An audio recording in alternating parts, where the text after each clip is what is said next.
গেছে, খবর পেয়ে গেছে, আমার বাসার থেকে তুললাই না একদম মেশিন ঢাকায় দিল।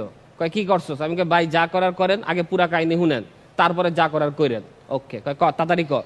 আমি বললাম আপনার এলাকার একটা মাই আমার ফোন দিছে, আমি হারা রাত ফোনে কথা কইছি, কিন্তু তখনও কইছি এটা তুষার বাইরের এলাকা, কিছু করতে হইলে বাইরের অনুমতি লইয়া করতে হইব।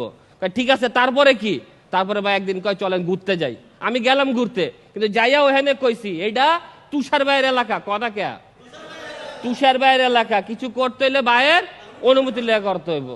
পরে একদিন ওর বাসা খালি আমারে ফোন দিল, আমি গেলাম গা, বাসায় ঢুকেও কইছি এটা তুষার বাইরের এলাকা, কিছু করতে হইলে ভাইয়ের অনুমতি লইয়া করতে হইব। পরে ভাই চেতে যায় তুষার ভাইয়ের গোষ্ঠী কিলা কি করছস ক? আমি ভাই এটাই করছিলাম আমি।